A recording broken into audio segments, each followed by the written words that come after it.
All right, today I want to talk about a really interesting story that I came across. A woman who was a lifetime secretary for That 43 was her years, career.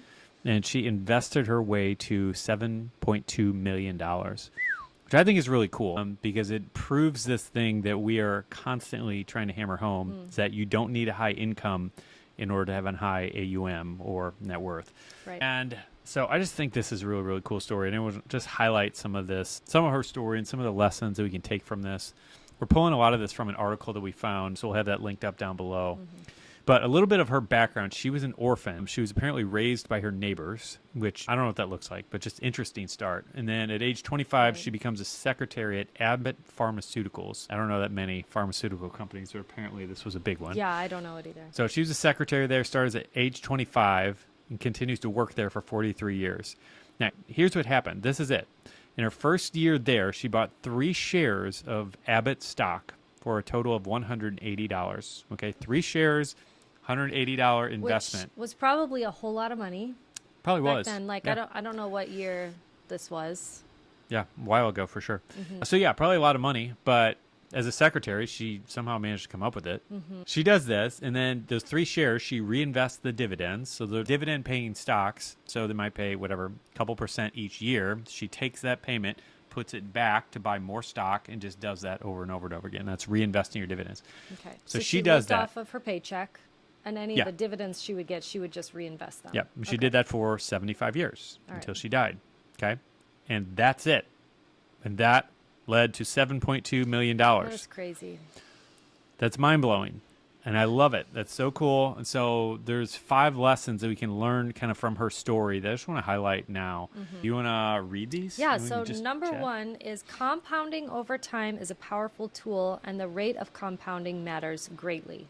Yeah, compounding. Apparently, I don't know if this is true or not. Einstein is reported to have said it's the 8th wonder of the world, and it's just an incredibly powerful force. And so this is what happened. This is the gist of it. This is why they made such a big deal. Now, the other thing to notice here is that you can't really save your way to $7.2 million, especially in today's current, Right. interest rates that we're dealing with. And so, in this article, they specifically talk about this, and I love it. It said, if she had $180 in a bank at 3% for 75 years, that would have left her with $1,652. Unbelievable.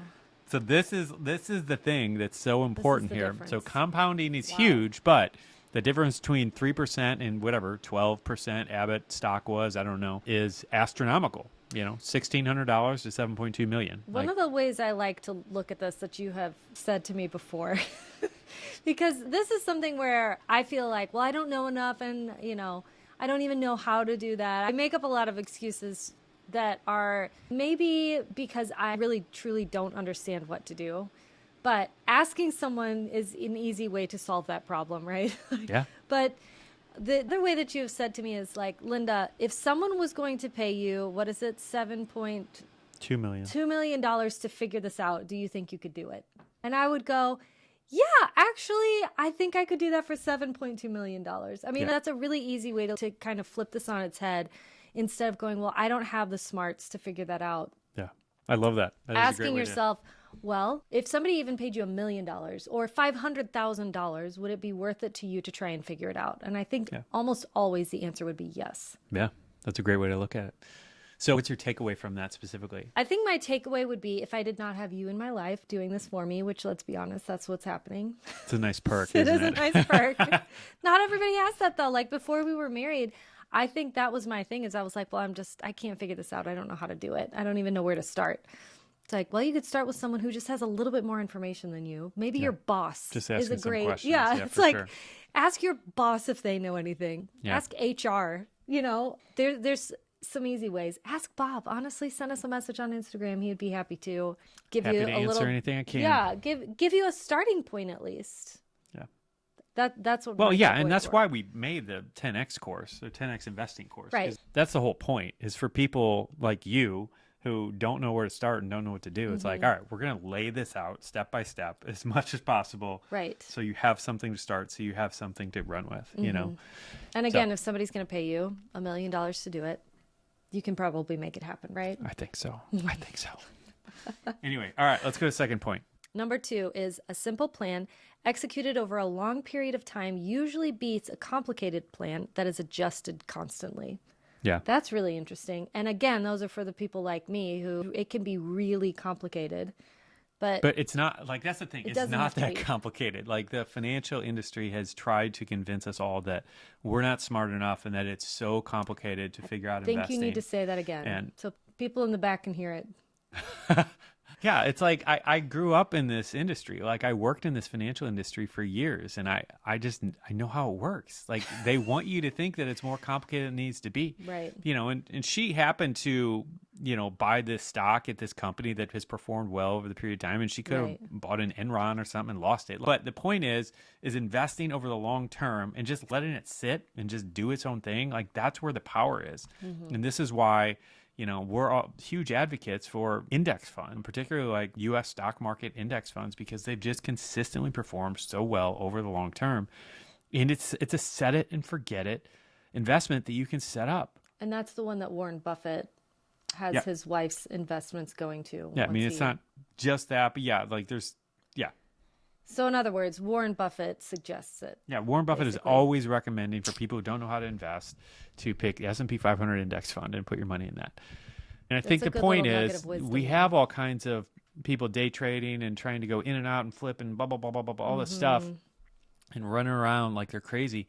And it's just been proven over and over again, like the tortoise beats the hare. And it's the same idea, the same principle. In fact, Warren Buffett, this just finished like I think a couple years ago, but ended up taking out $1 million bet with some of the top hedge fund managers or something like that, and saying, I bet that the S&P 500 index fund over a 10-year period is going to beat your hedge fund. And did he win? And he won. That's awesome. And it's like, so how many of them had to pay him $1 million just growing his well, I think he number gave it to charity, but the point is that like it's just a perfect illustration. Given it to the Bob and Linda charity. It's just a perfect illustration of this idea that a simple plan executed over a long time will beat a complicated plan. That's really interesting. Almost every time.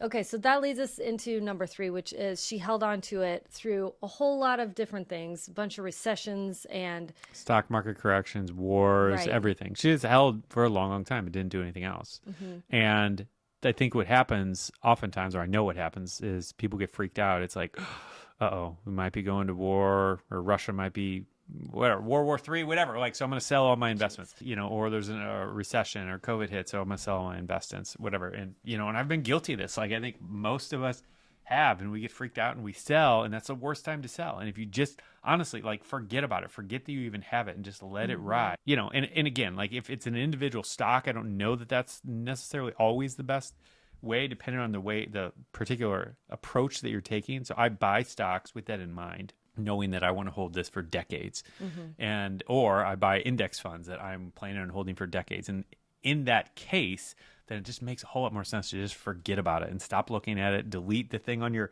phone, showing whether it's going up or down every day, because it doesn't matter. You're just holding over the long term, and that's what you need to be doing. It's less mental energy, and it performs better. So, well, and again, this is actually where I would shine, is because I really would forget about it and have a pleasant surprise later in my life. And that's just the best way to do it. Yeah. Okay, so number 4 is investing from an early age can make a huge difference in eventual results. Yeah, no, they have an illustration in this article that I think is perfect. It says if Grace had invested the same $180 in 1945 instead of 1935 when she started, she would have died with 1.7 million instead of 7.2. 10 years later? So just 10 years difference. It made that much of a difference, 1.7 to 7.2. And this is why I and everyone else is always saying, all right, you're in your 20s, you're in your teens. Like, oh, my goodness. Get a hold of this. Trust me. You are going to thank me later, because time is like, it's like your number one ally when it comes to investing growth. Well, and really, this is a great thing for parents of kids who are graduating high school or college to do something like this. Give them some sort of, start your kid off investing young. I mean, I think that would be a terrific graduation gift to give or to receive, because if you just put it in there, don't even tell them that it's there maybe, and just let it sit, then that will eventually grow to something that Man, Yeah, that no, is I just did another podcast or video about this recently where if this is fascinating, I think it's $2,000. I need to confirm, but I think it's $2,000. If your parents or my parents would have invested $2,000 for us the day we were born, okay, Oh, no. one time, and did nothing else into the S&P 500 index fund, when at age 65 we would both have $1 million. Wow. $2,000 investment one time. That's it. Over 65 years. Wow. Like that is fascinating to think about. Let's but do that's it. the power. That's the power of starting early and doing this stuff early. So anyway, We should do that for our kids. Why haven't we done that? well, we've started some stuff. Oh, okay, But good. we can. Thanks for giving me credit. We're on a team, darling. All right. Do you want to do number 5? Yes, number 5 is lastly the most important lesson. We didn't really talk about this at the beginning. Well, yeah. I mean, I don't know all of her story, but like they're kind of pulling out something here that I think is an important part. Yeah, so it says that the last and most important lesson they're saying is that she was happy and probably would have been happy even without the giant nest egg, which I think is just really cool. It's just a good reminder that money isn't everything. And even though this was a lovely thing for her to end her life with, she ended up donating it all. But she didn't depend on this money to make her happy. And I think as believers, we should not either. Like, we do not depend on this. Yeah. The joy of the Lord is our strength. Joy is one of the fruit of the Spirit. And being able to walk around showing that, like, who the Lord is through our joy. Yeah, because it's interesting to me how she really just set this and forget it and just let it go. And I don't know how often she checked her investments. I don't know if she maybe forgot about them for a decade. Like, I have no idea. But it's interesting that because it feels like you see that a lot where people who are not thinking about their investments a lot are kind of disconnected to them versus those who are watching every single day are possibly a little bit more tied up in them than they should be. Well, and I mean, we've even from had a happiness this happen perspective with the business. Back in the early days of the business, I remember you were I think because you hadn't been doing it for very long, you were like checking every single day on whatever, the Google Analytics and all the different numbers. You're like, I want to see what's working. And, you know, part of that is because it was your job and it was new and you wanted to make sure that you were making progress. But it got to an obsessive point for you that if you saw even a little dip, you were like, oh my gosh, the business is over. Well, yeah, I mean, and you'd get really bummed out, like you'd be depressed the rest of the day. I mean, it was pretty interesting. And you said, I have to stop doing this. And as soon as you did, it really changed. And now we've seen big spikes and, you know, big drops. Yeah. And you're a lot more even keeled than you were at that point, I think. Yeah. For me, it was very fear-based. I was just nervous that our business was just going to blow up and dry up. And and it's just like, it's like watching the news every day. Right. Like if you just do that, like you're going to see all the stuff that's going to stress you out. Like you're going to see all these indications of things that seem like bigger deals than they are. Yeah. But if you remove that, then I don't know. It's like you just live a less stressed life. Yeah. You know, because so many of these things that people are freaking out about like don't actually happen. And it's a fine balance. Like I want to be aware of what's going on, but right. And to be honest, like there's very little that I watch my local news about that affects my daily life. Yeah. But if I'm watching it and focusing on it, then I notice that I'm like so much more stressed out. And that affects my daily life greatly. Yep. It really does. Yeah. Yeah. So anyway, so all in all, I just thought this was a really interesting story. And I love hearing stories like this because it was honestly, you know, part of how I built the 10X course was around this. Like I went and met a millionaire mentor, you know, probably 18, 17 years ago or something like that now. And he shared his story of how he was a middle-aged school teacher before he ever invested $1. And so I don't think he even started investing until his late 30s on a school teacher salary. And I was meeting him in his mid-60s, and he was a multimillionaire at that point. And I'm like, all right, well, how'd you do it? Tell me how you did it. And so hearing his story and then some of his other successes, he paid off his house with some Starbucks stock that he bought fairly early on and realized, you know, a few years later, he's like, oh, wow, man, it's really gone up a lot. We could pay off our house, honey. And then they did. Anyway, point is that his story really encouraged me to actually take action. It's a real person I know, and this actually happened to him. Well, and he wasn't making $1 bajillion a year. Oh, yeah. So anyway, that's part of why I want to share. What's her name? Grace Groner story, because I just think it's so cool and it's something that anyone can do.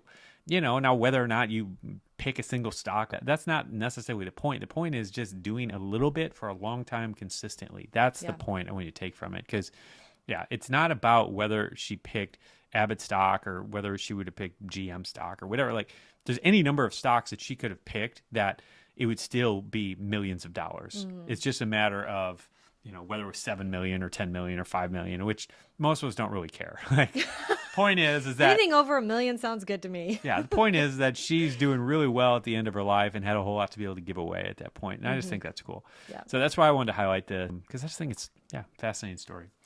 So get on it. That's your homework. That's your homework. Let's figure out how to leave you or have you leaving $7.2 million when you die. I think that's a good goal. Yeah. Yeah, if you haven't left a review on iTunes, Yes. it'd be awesome. I'd love to give you a high five or take you out to coffee next time you're in Nashville or something. Like, it just help us. So that's all. If this is on YouTube or something, you got to do thumbs up and subscribe and do a backflip and whatever, all the things. Hit the bell so you hear from us. Hit the bell. But that's all. You're awesome. Have a great evening, and we'll see you next time.